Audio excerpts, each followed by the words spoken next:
আমি সুকান্ত। আজ আমি তোমাদের রায়মার্টিন প্রশ্নবিচিত্রা থেকে সপ্তম শ্রেণীর ইতিহাসের 5 নাম্বার মডেল সেটটি সলভ করে দেখাবো। তো চলো শুরু করা যাক।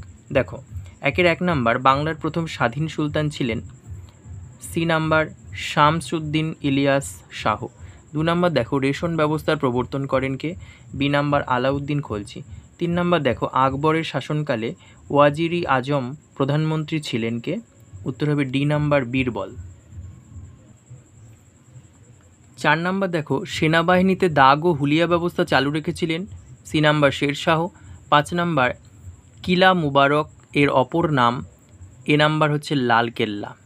আচ্ছা, তারপরে দেখো 2-1 নাম্বার, আমুক্তমাল্যদ গ্রন্থটি কার লেখা? কৃষ্ণদেব রায়। তারপরে দেখো 2 নাম্বার, দ্বীন-ই ইলাহি কে প্রবর্তন করেছিলেন? এটা হবে আকবর। তারপর 3 নাম্বার, দেখো রুমি কৌশল কে প্রবর্তন করেছিলেন? এটা হবে বাবর। 4 নম্বর, দেখো ওয়াতন শব্দের অর্থ কী? এটা হবে এলাকা। তারপরে দেখো কত সালে ব্রিটিশ ইস্ট ইন্ডিয়া কোম্পানি গড়ে ওঠে? এটা হবে 1600 সালে।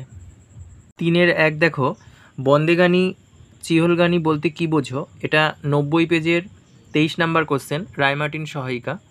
2 নাম্বার, দেখো দাক্ষিণাত্য ক্ষত মোগল সাম্রাজ্যের পতনকে কতটা ত্বরান্বিত করেছিল? এটা 115 পেজের 18 নাম্বার কোশ্চেন, রায়মার্টিন সহায়িকা। 3 নাম্বার, হুন্ডি কি? এটি রায়মার্টিন সহায়িকার 144 পেজের 21 নাম্বার কোশ্চেন। তারপরে দেখো 4-1 নাম্বার, টিকা লেখো ইক্তা ব্যবস্থা। এটি রায়মার্টিন সহায়িকা বইয়ের 84 পেজের 21 নাম্বার কোশ্চেন। 2 নাম্বার, দেখো 2 নাম্বারেরটা 114 পেজের 15 নাম্বার কোশ্চেন। 3 নাম্বার 146 পেজের 30 নাম্বার কোশ্চেন। তারপরে দেখো 5-1, 2, 3 প্রত্যেকটারই পাশে পৃষ্ঠা নাম্বার দেওয়া আছে। 1 নাম্বার, দেখো 80 পেজের 11 নাম্বার কোশ্চেন।